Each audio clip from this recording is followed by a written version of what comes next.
안녕하세요. 로빈후드 2025년 3분기 실적 발표. 오늘은 그 중에서도 CFO 제이슨 워닉의 발표 내용만 집중적으로 파헤쳐 보겠습니다. 네, 반갑습니다. 이번에는 CEO 발언이나 Q&A는 제외하고 오직 CFO가 준비한 발언, 그 녹취록을 바탕으로 분석해 볼 예정입니다. 네, 저희 목표는 CFO가 전한 핵심 재무 성과와 전략, 그 숨은 의미까지 여러분께 명확하게 전달해 드리는 겁니다. 로빈후드의 현재 재무 상태와 또 미래 방향성, 이걸 이해하는 데 도움이 되셨으면 해요. 맞습니다. CFO가 기록적인 매출 성장과 사업 다각화 성공을 아주 강조했는데요. 자, 그럼 그 이야기 속으로 한번 들어가 보죠. 먼저 실적, 역시 가장 중요하겠죠. CFO 발표에 따르면 3분기에 정말 강력한 수익 성장을 보였어요. 네, 전년 동기 대비 매출이 2배로 늘었고 이익률도 좋아졌고요. 주당 순이익, EPS라고 하죠. 이게 3배 이상 증가했다고 합니다. 3배 이상이요? 와, 정말 대단한 숫자인데요. 특히 매출액이 어느 정도였죠? 매출액이 사상 최고치인 약 13억 달러에 달했다고 합니다. CFO는 이걸 고객 참여 증가, 그리고 플랫폼으로 자산이 많이 들어온 덕분이라고 설명했죠. 전년 대비 2배 성장은 정말 인상적인 수치입니다. 그렇죠. 이 성장을 이끈 구체적인 동력은 뭐였을까요? CFO가 좀 자세히 설명했나요? 네, 여러 가지가 있었는데요. 우선 주식, 옵션, 암호화폐 거래량이 다 크게 늘었습니다. 두 자릿수, 많게는 세 자릿수 증가율을 보였다고 하고요. 아, 전반적으로 거래가 활발했군요. 그리고 또 하나, 신규 상품 기여도가 컸다고 강조했어요. 특히 예측 시장, 프리딕션 마켓이라고 하죠. 이 부분과 또 비트 스탬프, 이 두 사업이 연간 1억 달러 매출을 돌파했다고 밝혔습니다. 예측 시장이요? 그게 그렇게 빨리 성장했다고요? 네, 맞아요. 이게 상당히 중요한 포인트인데 CFO 말로는 예측 시장이랑 비트 스탬프를 포함해서 총 11개 사업 부문이 연매출 1억 달러라는 이정표를 달성했다는 거예요. 11개 부문이나요? 네, 특히 예측 시장은 출시 1년도 안 돼서 이걸 달성했는데 로빈후드 역사상 가장 빠른 속도라고 하더군요. 와, 1년 만에 연 1억 달러 매출, 정말 놀라운데요. 그렇죠. 근데 이게 끝이 아니에요. 10월 한 달 거래량만 보면 이 예측 시장이 벌써 연간 3억 달러 매출 추세를 보이고 있다는 겁니다. 연 3억 달러요? 네. 그러니까 이게 뭘 의미하냐면 로빈후드가 더 이상 예전처럼 주식 거래 수수료 하나에만 의존하는 게 아니라 사업이 훨씬 다각화되고 안정적으로 변하고 있다는 거죠. 더 탄력적인 비즈니스 모델을 구축하고 있다. 이렇게 볼 수 있습니다. 확실히 다각화 성과가 눈에 보이네요. 그럼 거래 수수료 말고 다른 수익원, 예를 들어 이자 수익 같은 건 어땠나요? 그것도 아주 중요한 부분입니다. CFO가 이자 수익을 내는 자산이 50% 이상 크게 늘었다고 밝혔어요. 50%나요? 그 이유는 뭔가요? 주된 요인은 두 가지인데요. 하나는 고객들이 주식 투자하려고 빌린 돈, 즉 마진 잔고가 사상 최고치를 기록했다는 거고요. 다른 하나는 고객들이 계좌에 넣어둔 현금 예치금, 캐시 수입이라고 하죠. 그 규모가 늘어난 덕분입니다. 아, 마진 잔고가 사상 최고치. 네, 그리고 증권 대여 수익도 사상 최고치를 찍었다고 합니다. 이건 로빈후드가 가진 고객 주식을 다른 기관에 빌려주고 받는 수수료인데 이것도 늘었고요. 또 IPO 시장이 활발해진 것도 도움이 됐다고 하네요. 그렇군요. 이런 이자 관련 수익 증대가 청취자분들께는 어떤 의미가 있을까요? 왜 중요하게 봐야 할까요? 이게 중요한 이유는요. 로빈후드가 어떤 고객들을 끌어들이고 있는지 그리고 시장 상황을 얼마나 잘 활용하는지를 보여주기 때문입니다. 예를 들어 마진 잔고가 늘었다는 건 더 큰 규모의 자금을 굴리는 고객들이 많아지고 있다는 신호일 수 있거든요.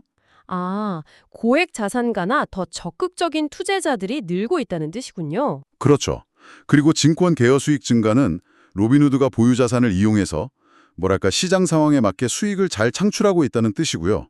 단순히 거래 수수료뿐 아니라 플랫폼 규모 자체를 활용해서 돈을 벌고 있다는 거죠. 안정적인 수익 기반이 더 강화되고 있다는 신호로 읽히네요. 혹시 다른 주목할 만한 지표는 없었나요? 그 유료 구독 서비스 같은 거요? 네, 로빈후드 골드 구독자 수 이것도 언급했는데요. 390만 명으로 늘어서 전년 대비 75% 이상 성장했다고 합니다. 이것도 엄청난 성장세죠. 75% 성장이라 그 이유는 뭐라고 설명하던가요? CFO는 이게 최근 출시한 로빈후드 뱅킹 서비스를 포함해서 전반적인 서비스 가치가 높아졌기 때문이라고 설명했습니다. 그러니까 단순히 거래 앱이 아니라 좀 더 종합적인 금융 플랫폼으로 나아가려는 노력이 고객들에게 통하고 있다. 이런 해석이 가능하겠죠. 와, 듣고 보니 정말 전방위적으로 성장을 했네요. 그런데 이렇게 잘 나갈 때 비용 관리는 어땠을지도 궁금해지거든요. 혹시 돈을 너무 많이 쓴 건 아닌지. 네, 바로 그 지점이 또 중요했습니다. CFO가 3분기 조정 영업비용이랑 주식 기반 보상, 이걸 합친 금액이 6억 3천만 달러였다고 보고했어요. 6억 3천만 달러? 네, 근데 이게 원래 예상했던 전망치 중간값보다 한 4천만 달러 정도 높았다는 겁니다. 오, 비용이 예상보다 많이 나왔다고요? 실적은 좋았는데 왜 비용이 늘었을까요? CFO가 두 가지 이유를 들었습니다. 첫 번째는 사실 좋은 소식 때문인데요. 연초부터 실적이 워낙 좋다 보니까 직원들 보너스 지급액이 3분기에 예상보다 많이 발생했다는 겁니다. 상반기 실적에 대한 소급분까지 포함해서요. 아, 성공에 따른 비용 증가군요. 그럼 두 번째 이유는요? 두 번째는 좀 더 특별한 경우인데요. 올해 로빈후드 주가가 많이 올랐잖아요. 네, 그렇죠. 그것 때문에 2019년에 CEO한테 줬던 성과 연동형 주식 보상이 있어요. 근데 그 마지막 물량이 이번에 지급 조건을 딱 충족하게 된 겁니다. 아, 과거에 약속했던 보상이 이제 지급된 거군요. 네. 근데 이게 지급되면서 예상치 못했던 급여세, 페이롤 텍스가 발생했고 이게 비용으로 잡히면서 전체 비용이 올라갔다는 설명입니다. 다행히 이 보상은 이번이 마지막이고 완전히 끝났다고 하네요. 그렇군요. 그럼 정리하면 실적 호조에 따른 보너스 증가, 그리고 일회성 CEO 보상 관련 세금 때문이라는 거네요. 근데 이런 주가 연동 보상 때문에 비용 예측이 빗나가는 건 좀 불안 요소 아닌가요? 충분히 그렇게 볼 수 있죠. 주가 변동에 따라 비용이 움직일 수 있다는 건 재무 예측에 있어서 불확실성이니까요. 다만 이제 CFO는 이번 CEO 관련 비용은 2019년에 설정된 아주 오래된 보상의 마지막 건이고 완전히 마무리됐다는 점을 강조했어요. 앞으로는 이런 일이 없을 거라는 뉘앙스군요. 네, 그런 뉘앙스였죠. 그리고 첫 번째 이유였던 직원 보너스 증가는 사실 회사가 잘 나가고 있다는 증거니까 마냥 나쁘게만 볼 수는 없고요. 성공을 나누는 과정이니까요. 하지만 말씀하신 대로 주식 보상 비중이 높은 회사들은 이런 변동성 관리가 중요하긴 합니다. 알겠습니다. 일회성 요인이 컸다는 설명이네요. 그럼 이런 것들을 다 고려해서 올해 전체 비용 전망은 어떻게 제시했나요? 2025년 연간 전체 조정 영업비용과 주식 기반 보상을 합쳐서 약 22억 8천만 달러 수준이 될 걸로 예상한다고 밝혔습니다. 물론 결과에 따라 좀 달라질 수는 있다고 덧붙였고요. 22억 8천만 달러. 이 숫자를 어떻게 봐야 할까요? 그냥 비용이 많다, 이렇게 봐야 할까요? 이걸 좀 맥락에서 봐야 하는데요. 일단 앞서 말한 보너스 증가나 CEO 보상 비용이 반영된 건 맞고요. 근데 더 중요한 건 이 전망치 안에는 아까 말한 예측 시장이나 로빈후드 벤처스 같은 새로운 성장 동력에 대한 투자 비용이 포함되어 있다는 점입니다. 아, 미래를 위한 투자가 포함된 거군요. 네, 로빈후드 벤처스는 유망한 핀테크 스타트업에 투자하는 조직인데 CFO는 이 두 분야 모두 잠재력이 크다고 보고 적극적으로 투자하고 있다고 했어요. 그러니까 단순히 비용이 늘었다기보다는 지금의 성공을 바탕으로 미래 성장을 위해 재투자하고 있다 이런 신호로 해석하는 게 더 맞을 것 같습니다. 장기적인 관점에서 봐야 하는 비용이군요. 이해가 됩니다. 그러면 3분기 실적 발표 이후에 4분기 초반 분위기는 좀 어떤가요? 좋은 흐름이 계속되고 있나요? 네, CFO가 4분기 시작인 10월 데이터에 대해서도 아주 긍정적으로 얘기했습니다. 10월에도 순 예치금, 그러니까 고객들이 새로 넣은 돈이 계속 늘고 있다고 하고요. 오, 10월에도요? 네, 그리고 주식 옵션 거래량, 또 아까 중요하다고 했던 예측 시장 거래량, 마진 잔고까지 전부 다 10월에 또 신기록을 세웠다고 합니다.